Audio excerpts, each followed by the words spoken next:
The knife never comes from the front. If it did, you would catch the hand. You would block the strike. You would fight back. The front is where enemies stand. The front is where war happens. But you were not at war.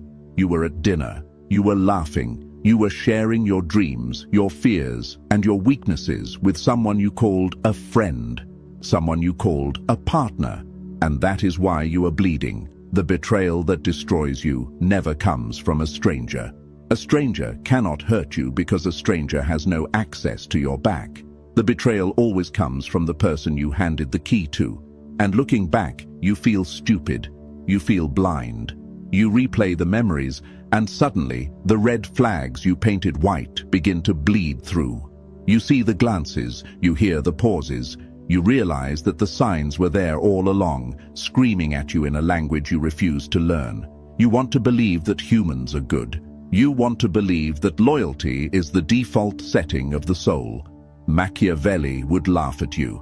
500 years ago, in the brutal courts of Florence, Niccolò Machiavelli wrote the code that governs human nature. He did not write about how things should be. He wrote about how things are, and his verdict was cold. Men are ungrateful, fickle, false, cowardly, covetous. If you operate on the assumption that people are loyal until proven otherwise, you are walking through a minefield with your eyes closed. You are begging to be destroyed. But if you learn to see, if you learn to decode the subtle, dark mechanics of the human shadow, you become something else. You stop being a victim of betrayal and become a master of human dynamics. You can spot the traitor before they draw the blade. There are 3 specific behaviors, 3 tells, that reveal a person who is incapable of loyalty.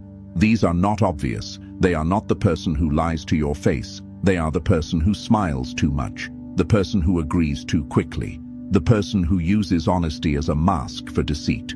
We are going to dissect them. We are going to rip the mask off.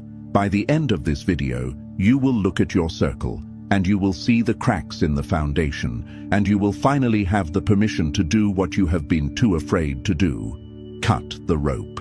Before we identify the 3 types of traitors, you must understand why you keep letting them in. There is a flaw in your operating system. It is called the projection of virtue. You are a decent person. You value your word. If you say you will help, you help. Because you operate this way, you project this value system onto others. You assume that because you would not betray them, they will not betray you. This is a fatal error in strategy. Machiavelli warns, a man who wishes to make a profession of goodness in everything must necessarily come to grief among so many who are not good. You are projecting your own reflection onto a wolf. The wolf does not care about your reflection. The wolf cares about hunger. Most people view trust as a feeling. I feel like I can trust him. Wrong. Trust is not a feeling. Trust is a calculation. The moment you rely on vibes or chemistry, you are prey.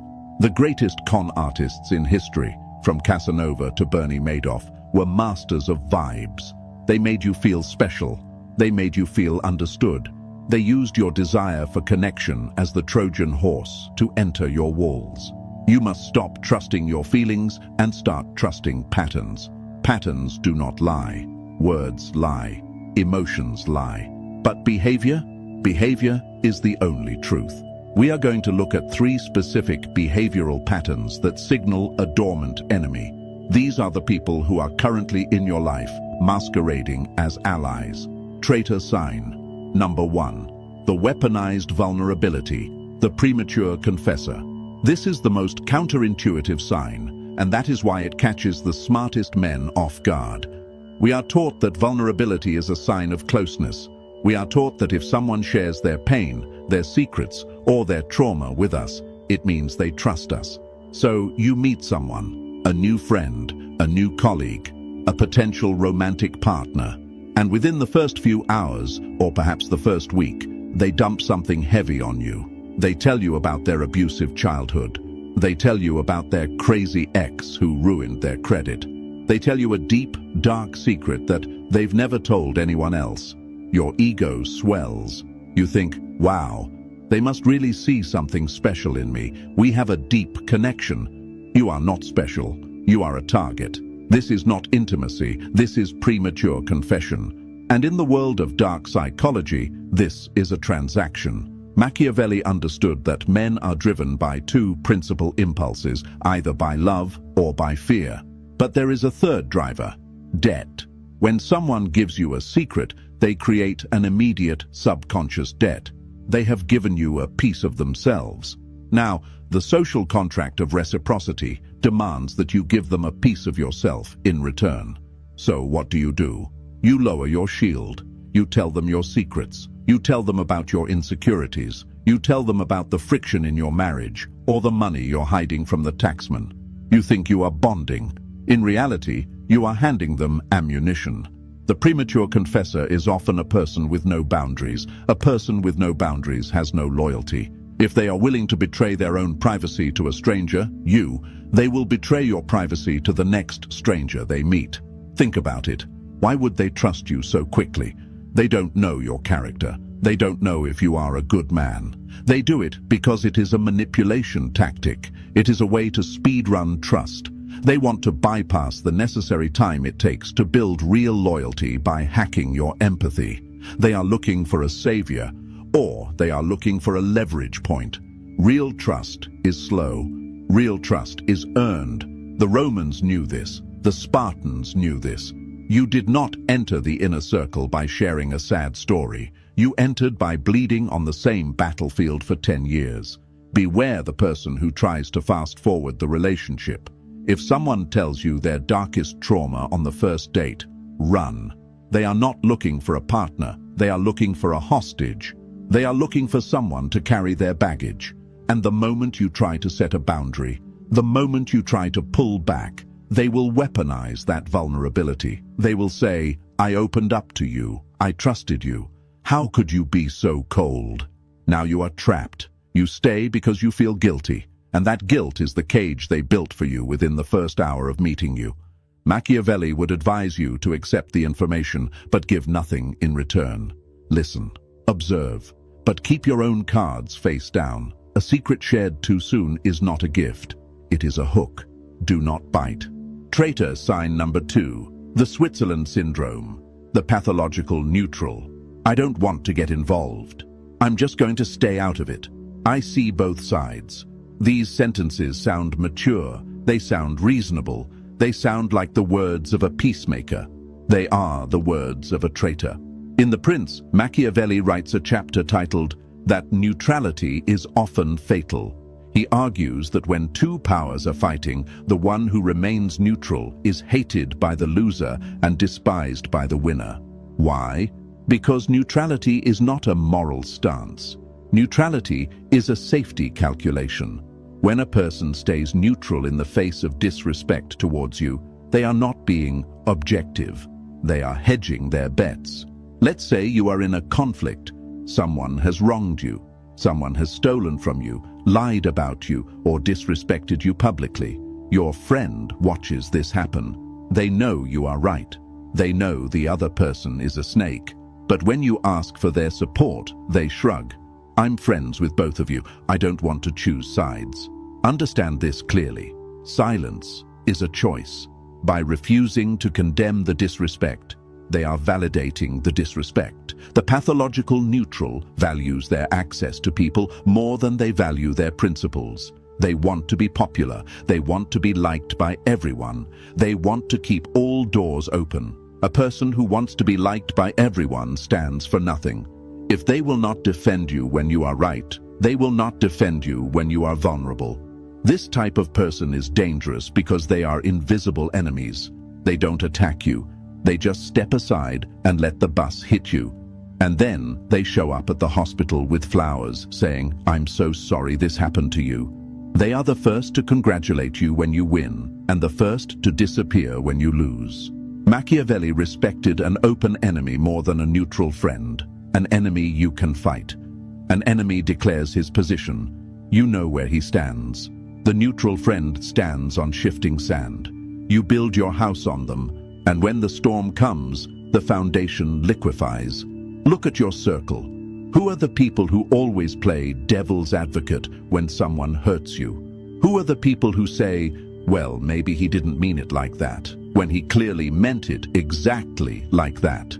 They are not trying to give you perspective. They are trying to avoid the discomfort of loyalty. Loyalty is uncomfortable. Loyalty costs something. Loyalty means making enemies. If your friend is afraid to make enemies, they are not your friend. They are just a fan, and fans are fickle.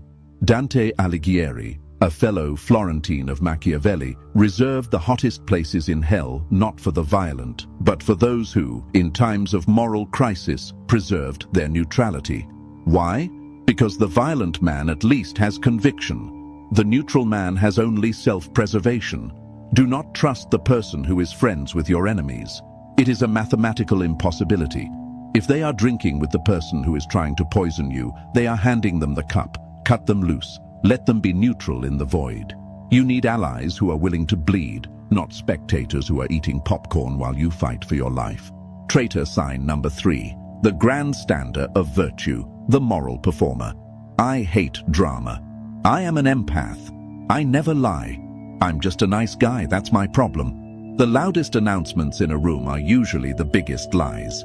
In psychology, this is called reaction formation. It is a defense mechanism where a person obsessively portrays the opposite of what they actually are because they are terrified of their own nature.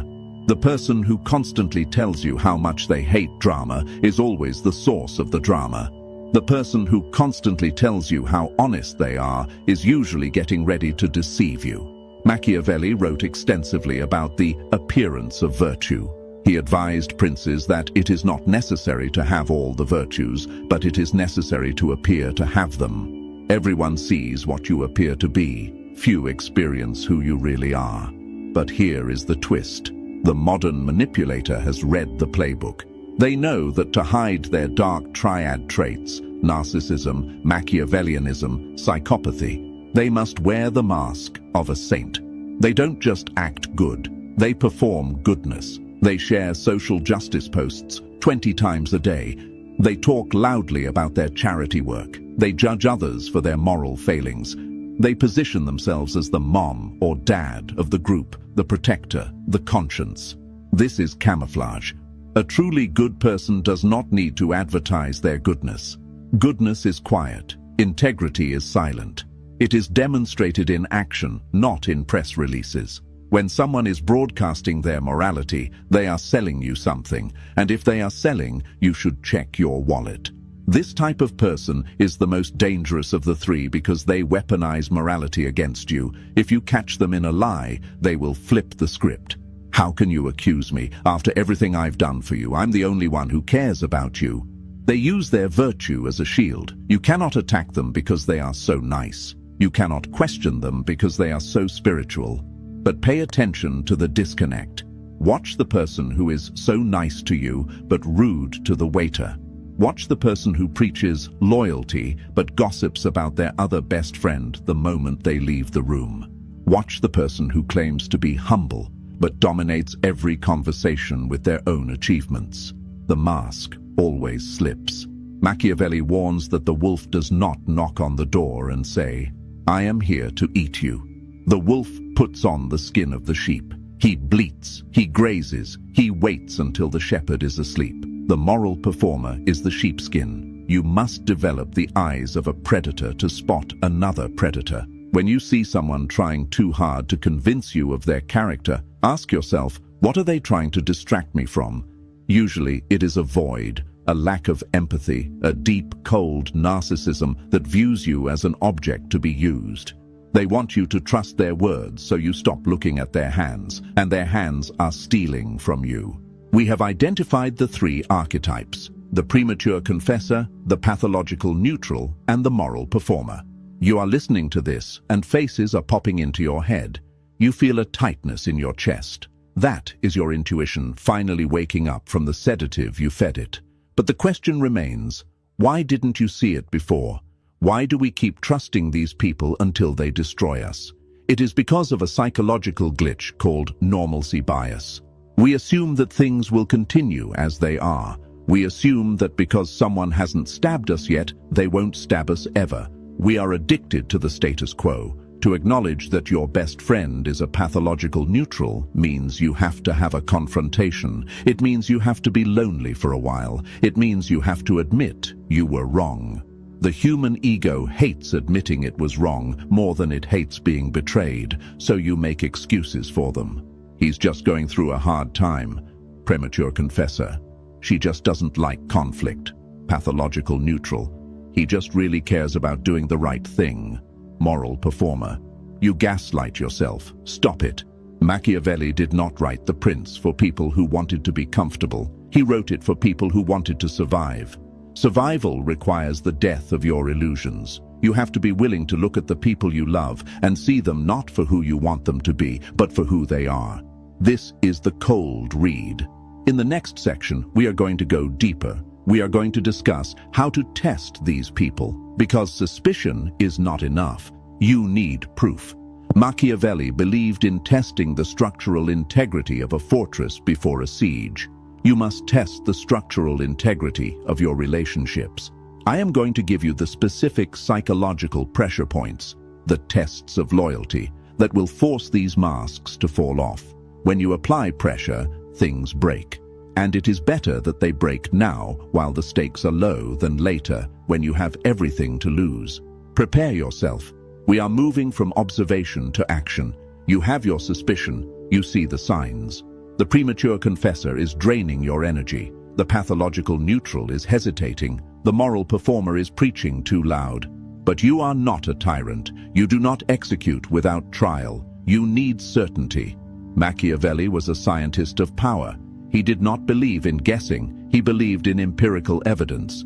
He wrote, "One must never allow disorder to continue so as to escape a war." Meaning, do not ignore the red flag to keep the peace. Provoke the conflict to find the truth. You must administer a stress test. Engineers do not assume a bridge is strong. They drive heavy trucks over it to see if it cracks. You must drive a truck over your relationships. Here are the 3 methods to shatter the mask. Test 1. The no test for the premature confessor. The premature confessor uses vulnerability to create obligation. They want you to feel responsible for them. They want to merge with you. To test them, you must erect a wall. The next time they dump a crisis on you, or ask for a favor, or demand your time, say no. Do not apologize. Do not offer a long explanation. Just say, "I can't do that right now," or "I don't have the capacity to discuss this." Watch the reaction. A healthy person will respect the boundary. They will say, "Okay, I understand," and they will move on. The manipulator will panic. Their mask will crack. They will try to make you feel guilty. "I thought you were my friend. I have no one else to talk to. You're abandoning me." Or they will get angry. They will turn cold. They will withdraw to punish you. This reaction tells you everything. It proves that their vulnerability was not a request for connection. It was a demand for submission. When you refused to submit, the predator revealed its teeth. If a no destroys the relationship, it wasn't a relationship. It was a parasitic attachment. Test 2. The public defense. Test for the pathological neutral. The neutral wants to play both sides. They want to exist in the shadows where it is safe. Drag them into the light. Create a situation where they are forced to take a public stance. It doesn't have to be a war. It can be an opinion, a decision, a preference. We need to make a decision on this project. I think we should go left. John thinks we should go right. Where do you stand? Do not let them say, "Both have good points." Look them in the eye. Hold the silence. I need to know which path you support. Watch them squirm. Watch them sweat. The neutral is terrified of accountability. They will try to deflect. They will try to make a joke. They will try to delay. If they cannot support you in a small decision, they will never support you in a crisis. Or raise the stakes. Share a controversial opinion that you know is true but unpopular. See if they back you up, or if they look around the room to see what the group thinks first. If they check the room before they check their conscience, they are not your ally. They belong to the herd. and the herd will trample you the moment you trip. Test 3. The withdrawal of praise. Test for the moral performer. The moral performer runs on fuel. That fuel is validation. They need to be told they are good, kind, and special. Cut the fuel line. Stop praising them. Stop reacting to their virtue signaling. When they tell you about their charity work, simply nod and say, "Cool." When they post their self-righteous rants, do not like it. Treat them as if their goodness is normal, expected, boring even. Narcissists hate being bored. They hate being ordinary. If you stop feeding their ego, they will escalate. They will do something more dramatic to get your attention. Or they will start to devalue you. They will make subtle digs. You don't seem to care about these issues. You've become very distant. They will try to provoke a reaction because negative attention is better than no attention. By starving their vanity, you force the monster to come out of the cave. You will see the rage behind the smile. You will see how quickly their unconditional love turns into conditional hate. Now you know. You have seen the signs. You have run the tests. The results are in. You are surrounded by people who cannot be trusted. This realization brings a heavy feeling. It brings grief. You might feel the urge to burn everything down, to scream at them, to expose them. Stop. Machiavelli warns against useless anger. He who desires to be obeyed must know how to command. And the first person you must command is yourself. Do not create a scene. Do not announce your departure. The amateur announces they are leaving. The master just disappears. If you confront a manipulator, you give them one last chance to manipulate you. They will cry, they will gaslight, they will spin the story to make you look like the crazy one. Do not give them the microphone. Use the fade. Slowly withdraw your energy. Become boring. Become busy. Become unavailable. The premature confessor will find a new ear to bleed into. The pathological neutral will find a new strong person to hide behind. The moral performer will find a new audience to clap for them. Let them. Your goal is not to fix them. Your goal is to secure your perimeter. You are building a kingdom of the mind, of finance, of spirit. You cannot have spies inside the walls. You cannot have saboteurs at the dinner table. This is the cold truth of adulthood. Your circle should decrease in size, but increase in value. A table of 12 where 6 are hiding knives is not a feast, it is an ambush. A table of 2 where loyalty is absolute is an empire. So, do you trust no one? Do you become a paranoid recluse, watching shadows, alone in the dark? No, that is weakness. That is fear masquerading as wisdom. Machiavelli did not say, trust no one. He said, trust yourself to see reality. The ultimate goal of this dark knowledge is not isolation. It is precision. When you learn to spot the fakes, you can finally appreciate the real. And they exist.